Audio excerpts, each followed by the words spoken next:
I still remember the exact moment my childhood ended. I was 7 years old, standing in the middle of our living room clutching my favorite teddy bear, while my parents argued like strangers who had never loved each other. My mom's voice was sharp, trembling with anger. "I'm taking Alex with me. He's my son, and he needs his mother." My dad shot back, "Fine. Then I'm taking Sophia. She belongs with me." And then they both looked at me. Little Emily, the quiet one in the corner, the one who didn't cry as loudly or demand as much. No one fought for me. That night, my mom packed bags for herself and my older brother Alex. My dad took my little sister Sophia and left for his parents' house. I was driven to a children's home on the outskirts of the city, an orphanage with cold gray walls and echoing hallways. The social worker told me it was temporary. But deep down, even at 7, I knew the truth. I had been left behind. My mom chose my brother.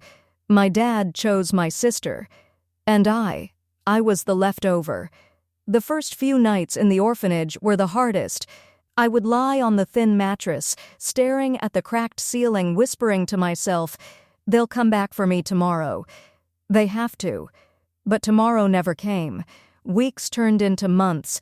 Other kids got adopted or went back to relatives. I stayed. I learned to stop waiting. I learned to stop hoping. But the pain? That never left. It settled deep inside my chest like a stone I carried everywhere. Every time I saw a family visiting on Sundays, laughing together, my heart would shatter a little more. Why wasn't I enough? What was so wrong with me that both my parents could walk away without looking back? I was a good girl. I got good grades. I helped the younger kids tie their shoes. But none of that mattered. I was the child nobody fought for. The one split apart from the only family I had ever known. But what I didn't know then was that the story wasn't over. Years later, that same pain would fuel something I never expected, my own quiet strength. And one day, the people who broke me would have to face the woman I became. Life in the orphanage taught me lessons no child should ever learn.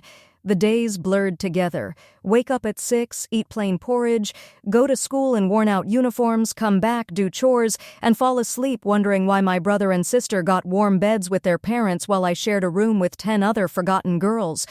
I wrote letters to my mom and dad every month. At first, they were full of love and questions. "When are you coming to get me? I miss you. Tell Alex and Sophia I love them." I never got replies. After 2 years, the letters stopped. My heart grew quieter, but the questions never did. I was 13 when I finally learned the full truth. One of the older girls had overheard the staff talking. My parents had divorced quickly after that awful day. Mom got custody of Alex because he was the oldest and easier for her new life. Dad took Sophia because she was the baby girl who reminded him of his own mother.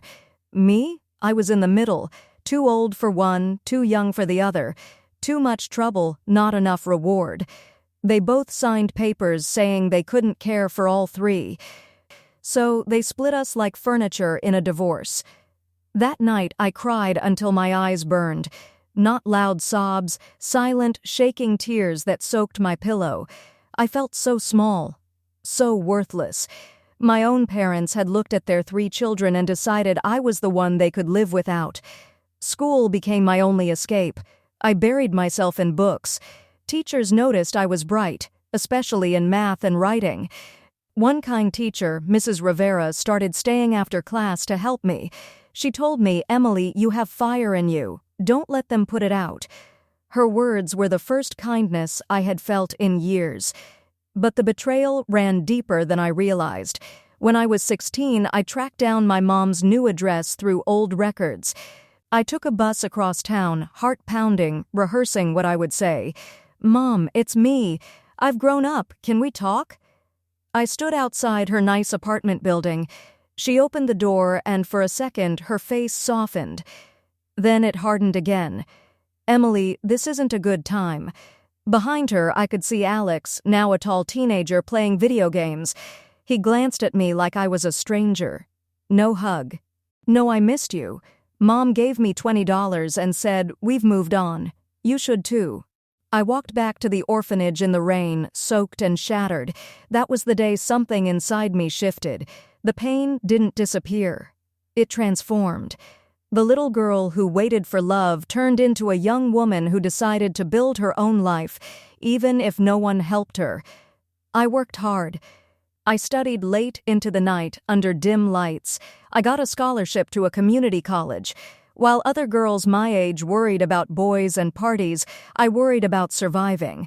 I took every odd job, tutoring, cleaning, waiting tables to pay for books and bus fare. Through it all, the ache of missing my siblings never left. I wondered about Alex and Sophia every single day. Did they even remember me? Did they ever ask about their big sister who got left behind? At 21, I graduated with honors in business and accounting. I landed my first real job at a small accounting firm. My boss saw potential in me and mentored me. For the first time, someone believed in my worth. I saved every extra penny. I moved into my own tiny apartment. Nothing fancy, but it was mine. No one could take it away.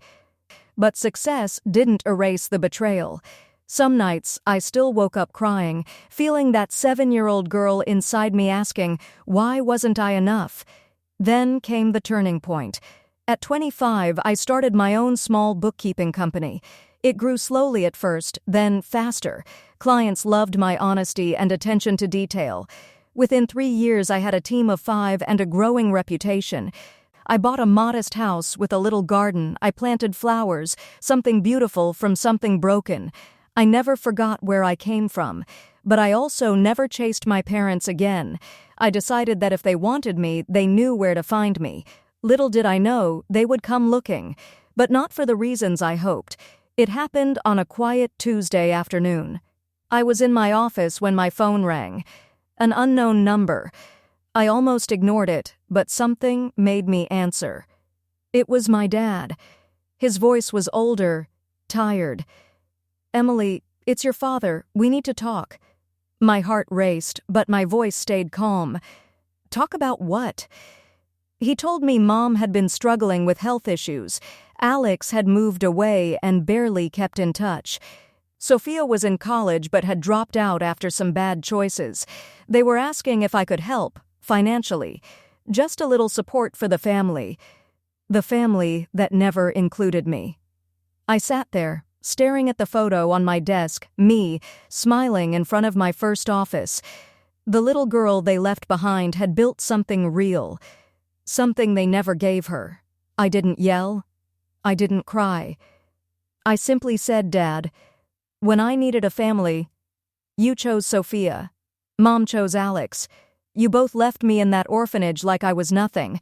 I survived. I built my life from nothing, and now, you want my help? There was silence. Then he whispered, we made mistakes, Emily. We're sorry. Sorry. After 20 years. I told him I would think about it.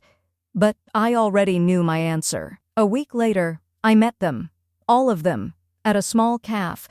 Mom looked older, frailer. Alex avoided my eyes. Sophia fidgeted nervously.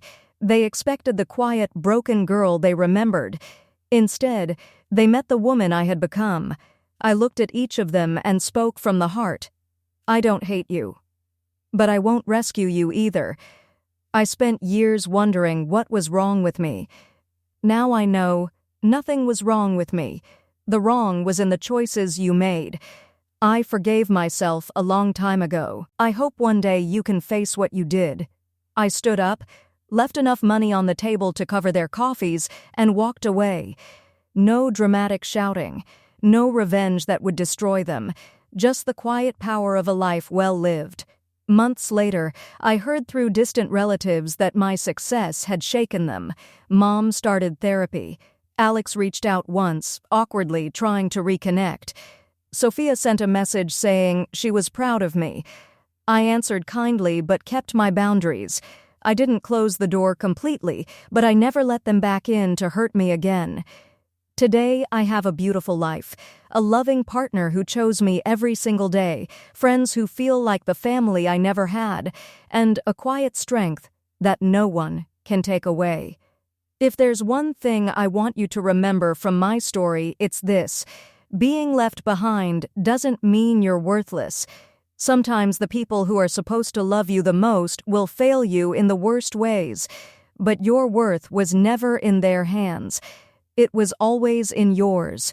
You can rise from the ashes of betrayal. You can turn pain into power.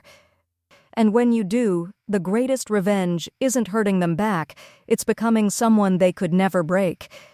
I was the child they left in the orphanage. Today, I'm the woman who built her own home, her own heart, and her own future. And that is enough. Please, subscribe the channel and press the bell icon.